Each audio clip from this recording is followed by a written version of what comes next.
You know, when the athlete is burning down on national television and something's got to be done right now to turn them around. And, you know, I either get them or I don't. And for 30 years, I've gotten them. That's how I've built my reputation. And that you've got to produce results right now. And I'm able to do that because of an understanding of these need structures I'm going to talk to you about. Or I get the call when the child is going to commit suicide, or the adult. And in 30 years, you know, knock on wood, I've never lost one suicide in 30 years. That doesn't mean I won't someday, but I never have, not one single time out of the thousands of suicide attempts. And it's again because of understanding these needs I'm going to talk to you about. I get the phone call, you know, in the middle of the night, true story, and it's the President of the United States saying, Tony, they're going to impeach me in the morning. What should I do? And I say, could you have called me sooner? True story, you know. So in the experience of looking to make those changes and looking at how to change, same thing in relationships, you know, couples that are gone, the films that I wanted to make with Chloe said, let's not make films with couples that have troubles. Let's make couples that look like they've gone beyond the edge. By anybody's estimate, there's no way to turn it around. Because by that extreme, when someone watches the film, they look at their own life and they go, my God, these people can do it. And they did here, I could do it too. That's the contrast we want. But the basis of all that I do comes down to knowing that the difference in your life, your relationship, your physical life, your emotional life, any aspect of your life comes down to this sense of psychological strength or emotional fitness. And what I mean by that is this: discipline never works long term. Never. What works is when you become addicted to something positively new. You trade one addiction for another. When you shift from having to doing something to wanting to do something. So our focus is how to make that happen. But I'd say this to you.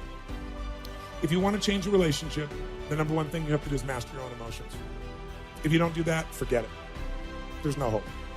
And what's wonderful, though, is it's easy to do if you know how. But none of us have been taught really emotional leadership, emotional management is a very minimum, much less how to direct and shape ourselves. I don't mean faking your emotions. I don't mean pushing them down. I don't believe in positive thinking, although you may think that from watching, you know, some of the media coverage. I'm not into positive thinking. I'm not here tonight to tell you to go to your garden and say, there's no weeds, there's no weeds, there's no weeds, there's no weeds. I'm very clear that I believe that life is about leadership and being truthful to yourself. And so I believe, number one, that the mandate for any great relationship and the mandate for anybody to lead their own life and not be a follower is you got to see things as they are, but not worse than they are. Because that's where most people go. That's where they go in relationship. That's why they start to tear it down. That's why the relationship starts to break down, because people get scared when it isn't working out, and then they make it worse than it is so they don't have to try. Because they don't want to try again and be disappointed. They don't want to feel that sense of rejection. They don't want to feel that sense of failure. So most people make it much worse than it is. People tell me all the time, oh, I'm skeptical or I'm pessimistic. I said, no, you're gutless. It takes no guts, it takes no courage to be a pessimist, to say it's not going to work, to try to find out what's wrong. What's wrong is always available. So is what's right. So I'm not into positive thinking, but I am into intelligence. And intelligence says, see it as it is, don't make it worse than it is. I meet people all the time and say, my problem is I'm big bone. No, you're freaking fat. Tell the truth. You know, what is this big bone story? You know, the only way it gets better is if you can see how it is. Don't make it worse than it is. Don't try to make it so it's impossible to change. That's not true. It's not true at all. The second mandate, I think, to changing anything in your life, to leading your life, is once you see it as it is, not worse than it is, then you got to see it better than it is. Because that's the thing that's missing from most relationships. There's no vision. I mean, without a vision, in the Bible it says people what? Perish. And when a relationship has no vision for greater than where they are, that relationship is going downhill, if not destroyed. I believe that every relationship, every part of life, every part of a human being needs a compelling future. If the future's not more compelling than today could be tough, but if the future's compelling, we can get there.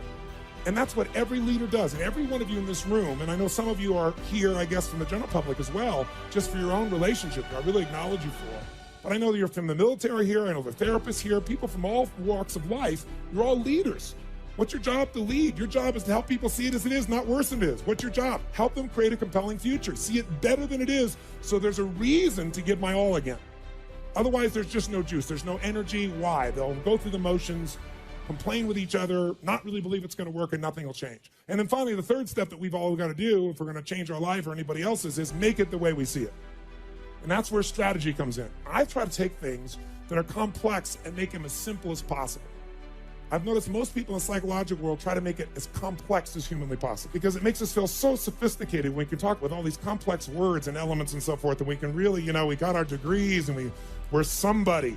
But you know what? That doesn't help anybody.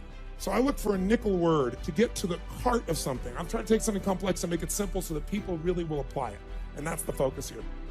Let me show you in 2 seconds flat why the rich get richer and the poor get poorer. I call it the success cycle, real fast. Draw yourself 4 squares, put them up on the screen here. You'll see, as we do this, take a quick look. You'll notice you've got the word potential up in the left-hand square. Up in the right-hand square is the word action. Bottom right is the word results. Bottom left is the word belief, or another word for that would be a sense of certainty. Potential, action, belief, results. And notice there's arrows in a clockwise fashion where they just keep feeding each other over and over and over again. So again, it's potential, action, results, belief, or another word for that would be certainty. Now, did you ever notice how rich people tend to get richer and poor people to get poorer? And I don't just mean rich in financial terms. I mean people that are rich emotionally. Do you ever notice how happy people tend to get happier and depressed people tend to get more depressed? Because the power of momentum in what I'm about to show you. So let me show you something here. What's the potential of any human being? You tell me, quick. Unlimited. Do most people's results reflect that true potential? Yes or no? No way. Why? Because most people aren't taking enough what? But is it possible to take a lot of action and still get lousy results? What if you got a salesman that works for you and they walk out and they knock on 100 doors and they say, you wouldn't want to buy anything from me, would you? Or they don't say that verbally, but they say it non-verbally. Is that going to affect their results? Yes or no? So it's not enough even to take enough action, because when we believe it's not going to work or we're uncertain, does that affect how much of our potential we tap? Yes or no?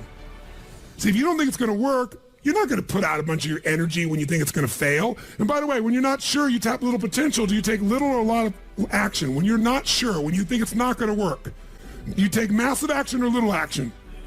Now, when you take little potential with little action, what kind of results do you get? Little lousy results. And when you get lousy results, what does that do to your belief? You go, see, I told you it wasn't going to work. Told you it was a waste of time. And then, by the way, when you have less belief, how much more potential do you take? More or less? If it's possible, you tap less potential, more or less action. Less. And what happens to your results? They get even what? And now they got worse results. What's that do to your belief?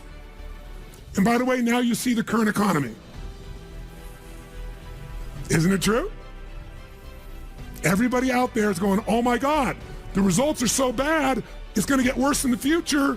So I better pull in my horns. There's less potential. So I'm not going to push as hard. I'm not going to take much action. Oh my God, I'm getting lousy results with little potential action. Oh my God, it's going to get worse. That's what creates a recession, depression, whatever you want to call it. How do you change that? A lot of people, and even a lot of businesses say, well, gosh, we train our people. Who's ever done this? You train your person, they do well for a while, and then they drop off in their skill set. I don't care if it's sales. I don't care if it's a technical skill, having to do with accounting or something on the computer. Who's experienced this with people you work with? Say I. Now, you're highly motivated. It's your business, or you're the leader in the business, or you're the manager, or you're the head of department, or whatever. So you got a lot of drive. So you bring emotion to the table and you do enough repetition that you master it. They don't. If you give up on them, you're losing and missing out on what it takes to train someone. So here's how training looks. In the beginning of training, when you first start doing something, how fast do people learn and make shifts? Slow or rapid? Huge rapid change happens, right? There's this giant growth that occurs. Now, what eventually happens to anybody when they start to learn something? A new sport, a new business, a new relationship. What do they get to? What do you call it? Plateau. So think of it this way. Some people, their philosophy of life is dabbling. Here's what a dabbler does. They take on a sport like, let's say, tennis. And when they're brand new, they know nothing about tennis. They don't know how to hold the racket. They don't know how to swing. They don't know how to keep score. They think love is an emotion when it's a zero, right? There's nothing, right? But from not knowing anything, in a short time with a little bit of training, do they get pretty damn good? Yes or no? If this is 100% mastery and this is zero, they might go to 20 or 30% growth like that within a few days, a few weeks. How many follow what I'm saying here? Say aye. Now what's interesting is, will they top out? Yes or no? There'll be a point in which they plateau. What's a plateau? It's when you're doing the same amount of effort, but you're not getting the same level of reward. You're not making the same progress. So in the beginning, how hard is it to make progress when you're a brand new company? I mean, creating a product is progress. Selling your first customers is progress. Getting your first account is progress. Pretty easy, right? When you're in a new relationship, just learning about each other and connecting and being intimate, there's progress, right?